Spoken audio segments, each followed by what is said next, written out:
Hello, this is your host, Austin Hopkins, and welcome to the Introvert Leader Podcast.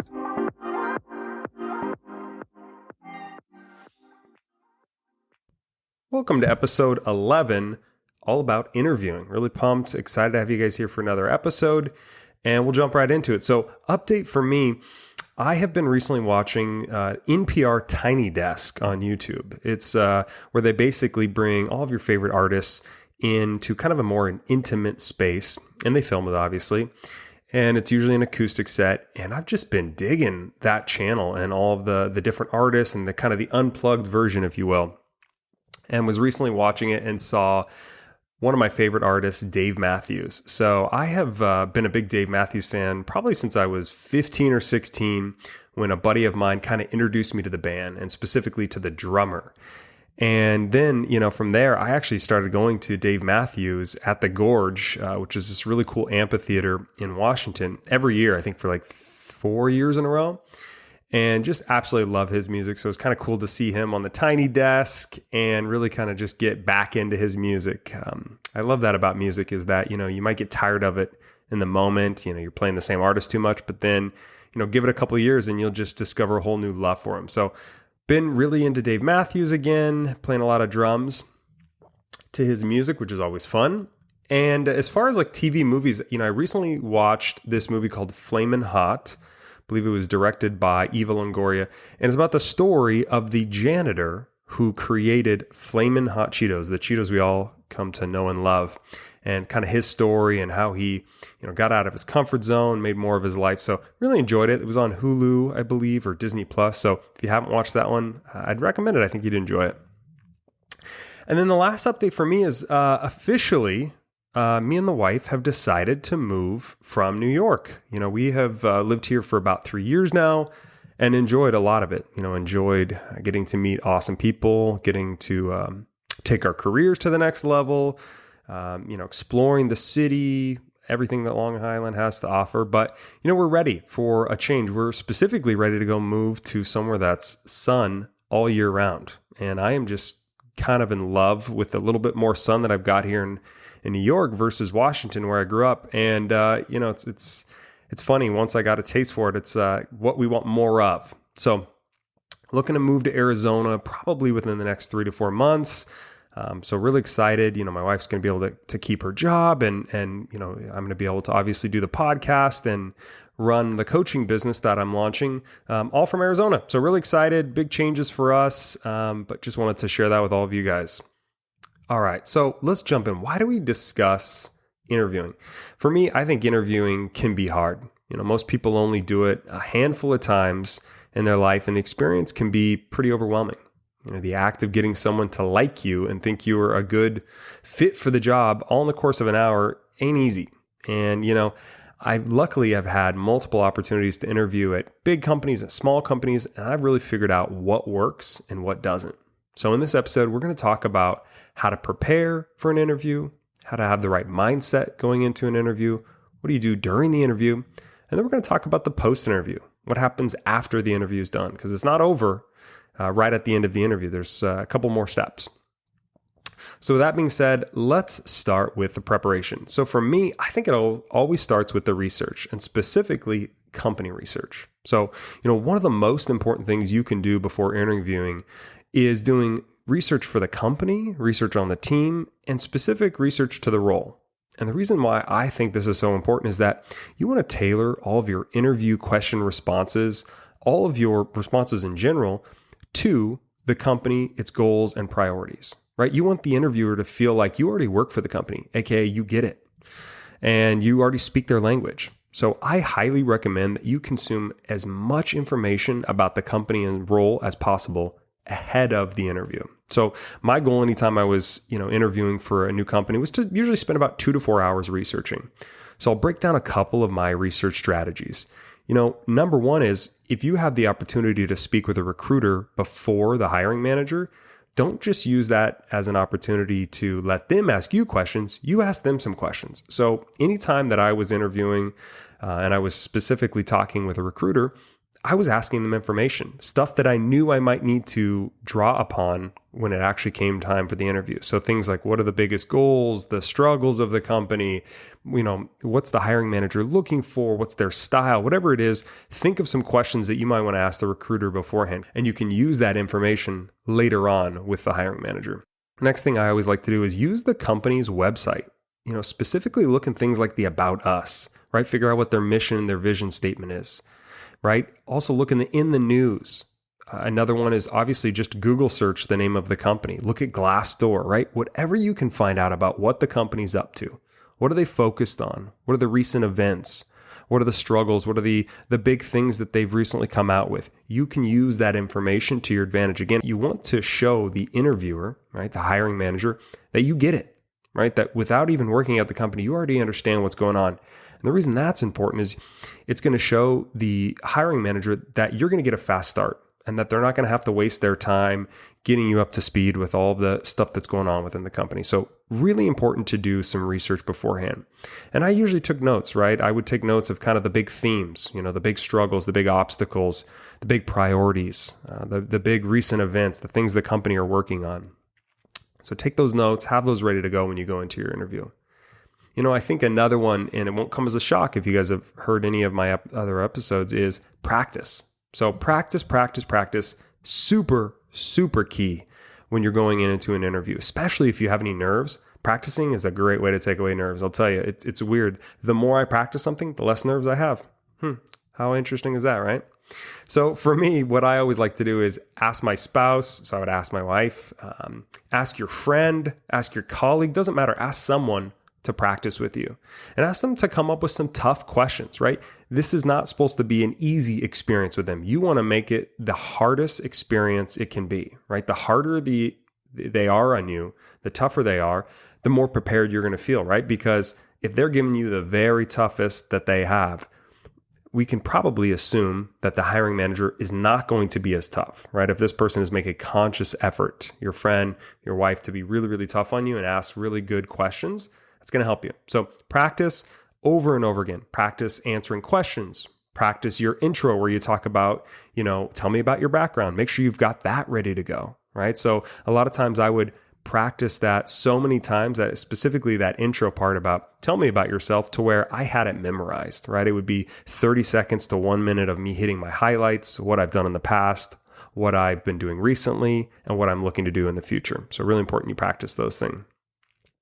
Another one, obviously, before you're getting ready for the interview, it's going to be important that, you have figured out the little things, right? Things like the technology of the location. It's really not good for you to be looking at the conference details or the meeting location the day of, right? You're going to want to have that at least the day prior, right? You want to make sure that you're not running around the day of, that you got all that information good to go. I think another thing that you're going to want to do is make sure that you've determined your unique value, right? And I want to make sure that this really sinks in, because if you don't understand what your unique value, what you can bring to the table that no one else can, then when you go into that interview, you're going to get lost in the sea of faces, right? Everyone's probably going to have similar answers to how they would solve this situation. And that's great. And maybe yours is a little different, but at the end of the day, your unique value is what's going to get you the job. And understanding that and determining it is the key. So figure out what that is. It's important to get that ahead of the interview. And it's going to help you as you go into the interview. You're going to understand what you bring to the table, and then you can go work to articulate that. Okay, so we've practiced, we've determined our unique value. Something else that I think is really important is that you come up with the questions you're going to ask the interviewer before the interview. So I would always come up with my questions ahead of time. And I always liked to break down my questions into 3 different themes. The first theme was personal questions, company-specific questions, and then the last theme would be role or team-specific questions. My goal was always to ask at least 1 to 2 questions from each of those 3 themes. And the reason is I wanted to get a better understanding, right, of the person I was going to be working with, and the company, and of course the role, right? And I think this is really important to take an extra second, and kind of make sure that it's really clear as to why it's so important to ask these questions, right? So you're not asking these questions just because that's what all interviews usually include and you got to just do what everybody else does. For me, and how I would recommend you guys approach it, is really think about, what can I learn about this company, this role, this person before I commit to working there, right? And even though they're interviewing you, in my opinion, it's as much a 50-50 you're interviewing them, right? You don't have to work there. You're not desperate to work there. There's thousands of other jobs out there. So this is your opportunity to kind of figure out, hey, is this even a place that I want to work? So what I thought I'd do is I'd actually give you a couple examples of the different questions that I've asked in the past for each of those personal, company, and role team themes. So jumping off, first one is personal. So one question I always like to ask is, what keeps you at the company, right? What keeps you here, right? Because people stay there for different reasons. Is it the pay? Is it the culture? Is it that they just haven't looked somewhere else? So I always like that one. Another one, speaking of culture, is, what's your favorite part of the culture? I always like to ask that to the person I'm interviewing with, because if they can't answer an actual reason as to why the culture is good or what they like about it, then that may tell me maybe the culture isn't so great, and maybe a good opportunity to bow out of the interview process. The last one I always like to ask is, what keeps you up at night? I actually heard this from a leader back in the day, and I actually liked it because I think it's kind of a different way of asking, like, what's on top of your mind right now? And it's kind of a more personal style question. So I always like that one. So those are 3 personal questions that always seem to work for me. Moving on, I think a couple of good company questions you can ask are as follows. What is one thing you think I should know about the company and how it operates, right? This question kind of boils down, gets rid of all the nonsense, and says, like, what's the most important thing I need to know about the company? And usually they'll be able to give you a good answer, and it'll be information that you need to move forward.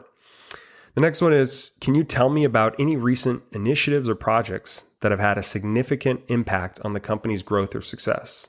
The reason I like this question is kind of lets me know as to what the company is about. What are they thinking about? What are they going to be pursuing? What's been working recently, right? Because then obviously companies, if something's working for them, they're going to want to do more of that thing. So I always like to ask that one. And the last one that I always like to ask is, what is the biggest struggle or obstacle the company is facing right now? And how can this role help, right? I think when it comes down to adding value, it's really, people have problems and obstacles. Companies have problems and obstacles. And the best way to deliver value is to help them get over those struggles, get past those obstacles. So if I can figure out what that is ahead of time, that's really going to help me out as I move into the role, or even as I answer questions later on. And then the last set of questions is really focused on the role or the team. So 3 different questions I usually like to ask is, what is the most important thing I should accomplish in the first 90 days, right? They're going to be able to tell you like the big things, and this will really help you understand where you should put your focus. Another question I like is, what type of skills is the team missing that you're looking to fill with the new hire? Right. So this, again, gives me a little insight. Okay, what's going on with the team? What are they missing? And what can I maybe bring to the table that they don't have? And then the last one I like to ask is, what are some of the challenges or opportunities that the team is currently facing? Again, we're getting more micro instead of the company. We want to focus on the challenges of the team. Again, this is just information that's going to help me out. So those are kind of the 3 different themes, the personal, company, and role and team. But then I want to share with you my go-to secret closer question. And this question, I'm going to be honest with you, it takes some guts, and you got to be confident and ready to answer on no matter what they say. So here's the question. What concerns, if any, do you have with my expertise or background? So you're going to ask that question, and then you're just going to shut the hell up. Don't say anything else. Just look at them right in the eyes and wait for them to answer. The reason why I love this question is, number one, it shows extreme confidence. It shows, hey, I realize I might not be perfect, but if you got any issues, what are they? Let's get them out in the open right now. We don't need to have you hold it against me later on without telling me. Maybe I can address what your perceived concerns are. And, I've asked this question before and I've got varying answers. Sometimes I get an answer that says, no concerns at all. I think you have a great background. And when I hear that, I love that answer, right? Because then right there, they're already starting to realize that I'm good for this role. So psychologically, they're starting to say it, which means they're starting to think it. Sometimes I've got answers saying, hey, I remember one time, for example, I was applying for a SaaS company and, I hadn't worked in that industry. And I asked that question at the end. They said, well, Austin, you've never worked in a software company before, so that's our concern. And I said, hey, you know what? Thank you so much for sharing that. Here's why I think I could still be good for the role, despite not technically working for a software company. And I gave 2 or 3 different things that could kind of show my expertise and how it would cross over. So that question, I guarantee you, if you try it, you're going to get some good results. It's a little risky because you got to be willing to answer questions and explain, your gaps or things that might not be there. But it's a really, really good confidence question that also shows you can bring a level of confidence to the role. So those are the questions that I think are really, really important that you get ready to go before the interview. So write those down and realize that you might not be able to ask all of those questions. But even if you can get 1 or 2 of those in each theme, I think you should be good to go. And don't be afraid to try that closer question. I think you're really going to enjoy it. Okay, so we've talked about the questions. We talked about some other preparation. What I want to do and close out this section is talking about the interview pre-work. So sometimes a company will ask their candidates to complete some pre-work. Sometimes it'll be a 30, 60, 90-day plan, or sometimes it's a small project, or sometimes they'll ask the applicant to analyze a specific new product, etc.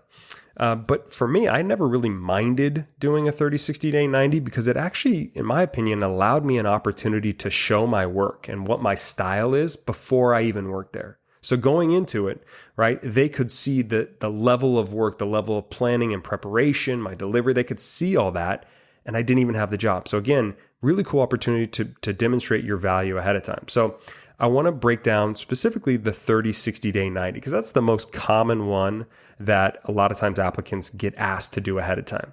And I help people all the time with this, and I feel like I've really come up with a good repeatable process that I'm going to break down for you now. So for a 30, 60-day, 90, it's all about dividing it into the 3 different sections: the first 30 days, the next 30 days, and the last 30 days. So in my opinion, the first 30 days should be all focused on learning. You shouldn't be executing. You really shouldn't be making any big changes. You should be literally going in there to learn, right? You're brand new to the company. You don't know what you don't know. So you need to ask questions. You need to meet with people, collaborate, figure out what are the problems, what are the things that are going well, what are the things that you need to improve upon. So it's all about learning in the first 30 days. The next 30 days is all about planning/executing. So, right, you've taken all that information that you've learned during the first 30 days, and you start to come up with a intentional plan, something that will really generate some quick wins and add value to the company and to the team. As well as the plan, you're going to need to start executing. So this is going to be the kind of the plan and the execute, right? So you can't just spend the first 60 days just learning and planning, right? That's not going to work. You're going to need to get early, fast wins. So during the second 30-day segment, you're going to start executing as well. And then the last 30 days is all going to be about reflection, refinement, and continuing to execute. So you're going to spend those last 30 days continuing to execute, but you're also going to start to look at the plan and the results that you've gotten from that plan over the first 60 days and really think, have I gotten where I wanted? Am I achieving what I thought I would? Am I adding the value that I think I need to? And if you haven't, make some adjustments, refine that. So again, the first 30 days is learning, the next is planning and execute, and the last 30 days is executing and refining. So in each of those blocks, obviously you're going to put down some of the things that you hope to accomplish during those time periods. Who are the different people that you might connect with, right? And really think about what you want to accomplish during that time period. And as you're creating that 30, 60, day, 90, you're probably going to be using either, Microsoft PowerPoint or, Google Docs or Google Slides or Microsoft Word, whatever it may be. As you're using those different tools, make sure that you're keeping the branding similar, if not exact, to what the company uses. So you can look online and find out what their font style is and the colors that they use and the company logo, and include that all in the 30, 60 day 90. It's going to do a couple things. Number one, it's going to show that you have attention to detail. You can research stuff like that, but it's also going to start to get them to see you as one of them, as someone who already works there, right? You're already using their fonts. You're already using their logos. You're already using their branding. So little things like that can kind of set you apart. And I've had even people mention that to me in the past and say, oh, I like that you used our logo, or hey, I noticed you use our branding throughout. So again, treat this exercise as a presentation. So as you're creating the written materials, the slides, whatever it is, keep it light, keep it engaging and succinct, right? You're not putting mounds of data on this 30, 60 day 90. This is high level. It should be effective at showing what you're going to spend your time doing. So those are my big tips for the 30, 60 day 90. And they work. I've tried it multiple times and have always gotten good feedback on that. And so hopefully you're finding a little value in that 30, 60 day 90 breakdown as well. So now that we've talked about that, what I want to do is transition and talk about the last thing that we need to focus on before the actual day of the interview, and that's your mindset. So I talked a little bit about this during some previous episodes, specifically, believe it was negotiating a job offer. So it ties in perfect. And the two things that I really think that will help you specific to your mindset are not being desperate and being confident. So we're going to break down both. Not being desperate. So let's just be honest with each other. You're not desperate for this job. You may think you are. You may think that your current circumstances are so bleak that this is the only thing that will work for you. This is the only job that you can do. And I hate to break to you, you're wrong. There are thousands, hundreds of thousands of jobs available. Now, it may not be easy to find them, and you may not even know where to look, but I'm telling you, this job, you're not desperate for it. And if you start to feel that way, you need to go back and think why you're desperate for this. And by the way, if you show any desperation to the hiring manager, it is not going to play well. It's just like in dating, right? When you show an air of desperation, it shows a lack of confidence. It shows you need this. This is so big for you. And if you don't get it, your world's over. And at the end of the day, yes, they're interviewing, but you're also interviewing them, right? This is 50-50. And I've made this mistake of wanting it too bad and coming off as desperate. And my responses weren't, super authentic because I was trying to force it. So I wasn't my best. So learn from me. Don't be desperate. Even if in the back of your mind, you really want this, you're not desperate. The next one for me is it's all about making sure that you have confidence. So 3 things you got to remember as you think about the job interview beforehand. Number 1 is it's going to work out. Whatever the result of the interview is, it's going to work out. If you get the job, great, it worked out. If you didn't get the job, great, you learned something, you're going to go get a new job. You're going to figure something else out. So it will work out. Tell yourself that, believe that, because it's true. It will work out. Whatever it is, it's going to work out. Something's going to happen, right? The next one is you are valuable. You may not believe it, and that's okay, but your expertise, your unique background, where you went to school or didn't go to school, or what you had in your early career, or the obstacles you overcame, they got you through the door, and they gave you the opportunity to interview. So don't take this for granted. This is so important that you realize this. They already like you. They like you enough to put you in front of someone to interview. So remember that. You're valuable. You have value to add. Your experience is interesting to them. And the last one, you got to believe that this is the exact role for you. Remember this. Think this. You were born for this role. There is no one else out there that's more capable than you. You are made for this role. This role's for you. They created it with you in mind. I used to tell myself that. Maybe a little delusional. Obviously, I don't know if I'm the perfect person for that, but I believed it. I believed that I was more capable than anyone else to do this job. So those 3 things really have helped me get my mindset in the right place. So we've prepared, people. We're ready. We're ready to go. It's the day of the interview. It's the moment of the interview. Let's talk about what actually happens during the interview. What are some things you can do to stand out from others? What are some things you can do to make sure you nail it? So little things, housekeeping, right? Arrive 5 minutes early. If virtual, 5 minutes is great. If it's in person, I would probably be there 10 minutes in person. Make sure that you're not trying to park and run in it, the last second. It's not going to be fun. You're going to be hot and sweaty. You're going to feel off your game. So really important that you get there a little bit early. So the next one I would say that's really important is make sure that you're being yourself throughout. This is something that was kind of hard for me, right? Because I'm a recovering people pleaser, as I call it. And so I would a lot of times try to put on, I don't want to say an act, but I would try to put on a style that was maybe different than my own, right? I tried to maybe be extra professional or extra clever, but it didn't feel authentic, right? And as humans, we want to be around people that feel comfortable in their own skin. And the hiring manager is just the same, right? They want to see who you are and if they can work with you. Can they spend 8 hours, 10 hours a day working with you? So don't give them a fake version of yourself. This is going to cause issues later on for you and for them. For example, let's say you love humor. Don't be afraid to make a few light, appropriate jokes, right? I'm not talking about inappropriate jokes or jokes at someone else's expense, but, read the room and keep it light. People love humor. So if you use it to your advantage, it could make you stand out. Another example could be maybe you're super into true crime stories, right? I know my wife loves that kind of stuff. And when they come time to ask you like, hey, what's the last book you read? You could lie and say, oh, I read this self-growth book by Tony Robbins. And, it might sound good. Or you could be honest and actually tell them that you recently read this murder mystery book that's been awesome. And who knows, maybe they're super into that too. So those kind of moments of being authentic, that's how we connect with people. So they want that authenticity. So be yourself. And if they don't like it, they don't like it, right? You don't want to pretend to be something you're not. That's not going to be fun. So be yourself, be authentic. It'll come across better.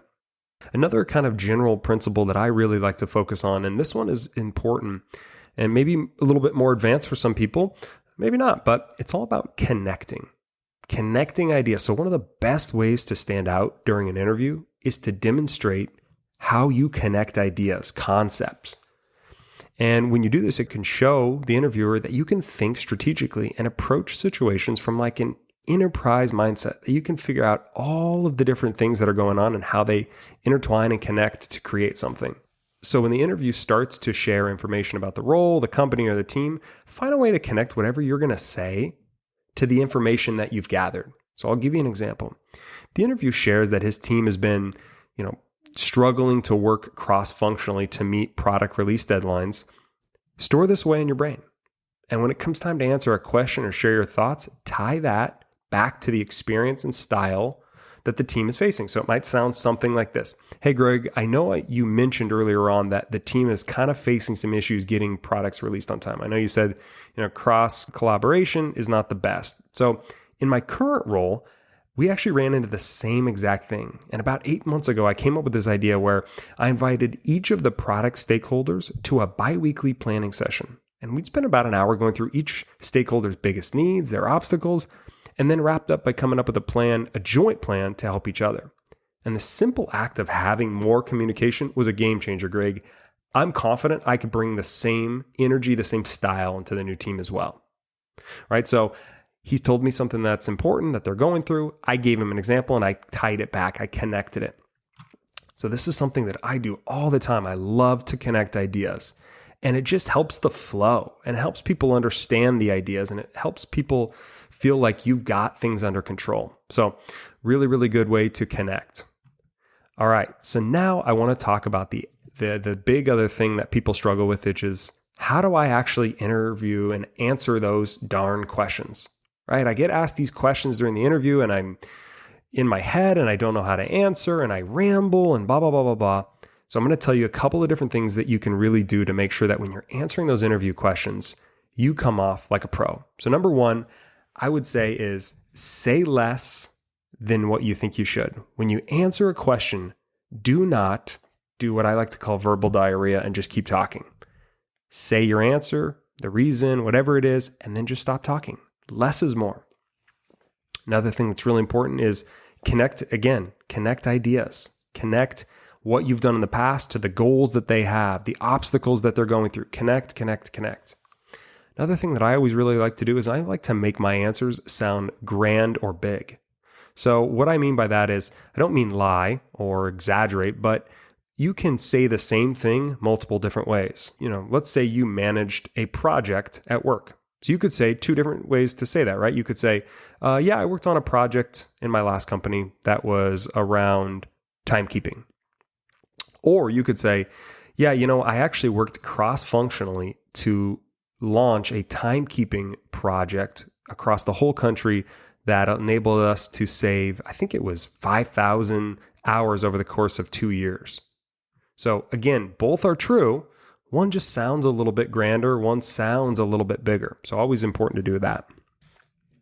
And then as far as answering the questions, I think if you haven't heard of the STAR method, I'd highly recommend you use that. This one seems to work the best. So it's really a structured manner of responding to questions. And what you do is anytime you get asked a question, you're going to use this 4-letter way of breaking it down. So you're going to start with the situation, then go to the task, the action, and the result. So what I mean by that is you're going to give an example, a situation that's happened. You're going to talk about what needed to happen, the task at hand. You're going to show the action that you took. What was the idea you implemented? What was the project you started? Whatever it is. And then you're going to reflect and show how that made an impact or result. Another way to say it, reflect, result. Okay, so we've done the interview, we've answered the questions, we've asked our questions, we've nailed it. We're feeling good about it. We've said our goodbyes, the interview's over. You might think your work's done, but I don't think it is. I think it's so important to make sure that you have one more communication point with that hiring manager. And that can be in the form of either a personalized email or a personalized handwritten card. I've done both. I usually recommend sending that email within 24 hours, ideally within 12 hours of the interview.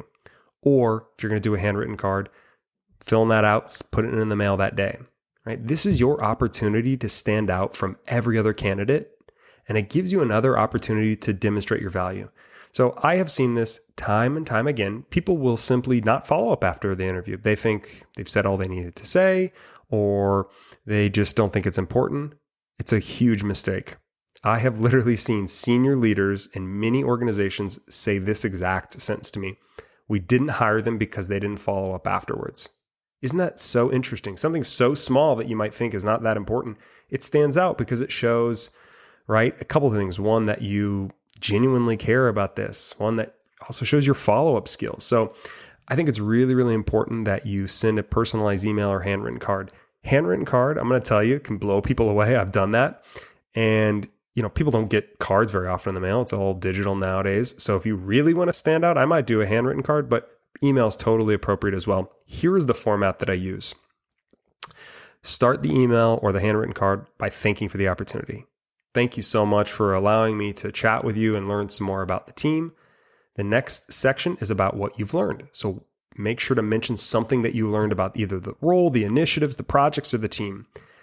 Next is how your unique expertise can help solve those problems or goals of the company. And then the end is the thank you. So your bookends are thank you. In the middle is what you've learned and what your unique expertise can bring to the table to help those goals or problems. So again, this is another way to show the hiring manager your style of work. So for people that skip this, it never made any sense to me because I would rather give that hiring manager multiple opportunities to see who I am during the interview, during the pre-work, and during the email or the handwritten note at the end. So those are some things that I've always done to kind of stand out. So now that we've talked about the interview, we've talked about preparing for it, we've talked about the post-interview, I want to tell you guys a story. So this was years back. I was interviewing for a role. It was a more senior position. So I was actually asked to do an interview with the CEO. Guys, I got to tell you, I had never interviewed with a CEO and I was nervous. Are you kidding me? I was so freaking nervous. But I knew, he was going to be evaluating my interaction with him. So I needed to make sure I was ready. So all of the things I covered here today, I did. I prepared, I researched, I practiced like you couldn't believe. I had my questions written down. I practiced with my wife over and over and over again. I can't lie and say that I wasn't still so freaking nervous the day of. Luckily, this was a virtual interview. Otherwise, the CEO would have seen that I was sweating so much from my armpits that it looked like I was in like chest high water or something. It was bad. It was not looking good, but whatever, he couldn't see. So we jumped into it. And 5 minutes before the interview, I should go back a step. 5 minutes before the interview, I always do my thing, right? So I did some deep breathing in through the nose, out through the mouth, and I bumped some rap, right? Because that always gets me pumped up. And then it was 10 a.m., time to jump on the Zoom. So we jumped onto the Zoom and we were off to the races. And my goal was really to treat this conversation like a conversation rather than an interview, right? I didn't want to just be the person there sitting, waiting for him to ask me questions. My goal was to make this collaborative. I wanted to show that I could communicate at his level, that I could meet him where he was at. And so what I did is I would ask questions throughout. I didn't just wait till the end. I would ask questions. I would ask him to elaborate. We would go off on different tangents, if you will, and the conversation just flowed where it needed to. And he was a fairly down-to-earth guy. And he actually just spent most of the time asking me questions about my background, my motivations, and experience. And I was feeling good, right? Each time I answered a question or gave my thoughts, I made sure to tie it back to a company goal or struggle or priority, right? And I knew that would be important for him. And we were nearing the end, right? I was a little less sweaty, a little more confident, and I was feeling good about it. And then the CEO asked me the final question. And he asked, where do you get your drive from? Your drive for hard work, where do you get that from? And, I thought for a second and I paused. I was quickly trying to think like, what is the right thing to say? Maybe I should give like a corporate easy answer. Like, I just was born with it, or, I learned it from some, book I read or whatever, but I didn't want to do that. I decided I was going to be honest. And for me, where I got my drive, my ethic for hard work, 100% is from my parents working on the farm. So we grew up on a farm. We spent our weekends, our spare time physically working to keep things running smoothly. So this wasn't, sitting behind a desk. This was physical hard labor. You're at the end of the day, you're gassed, completely worn out, right? And I wanted to be honest and tell him that's where I got my work ethic from. So I felt a little awkward, but I decided to share that's where I got it from.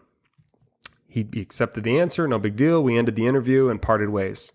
About a week later, something interesting happened. The hiring manager calls me and shares that I got the job, and so excited, but she shares with me that the CEO loved me. And she told me that what sold him was my answer about hard work on the farm.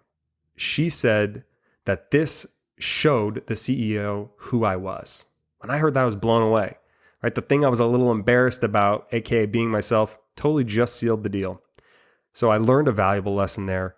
You got to be authentic, and you've got to be yourself, and you don't want to put on airs.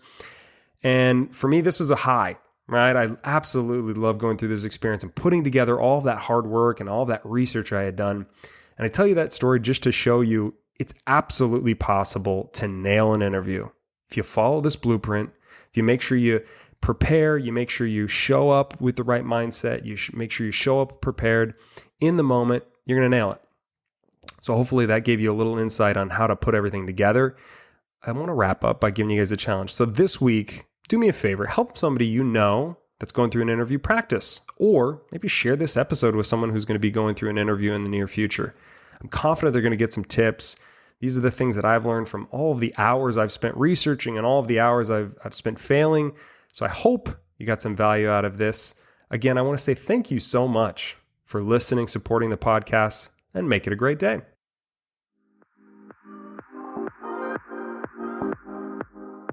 The Introvert Leader Podcast. Subscribe for new episodes every other Wednesday.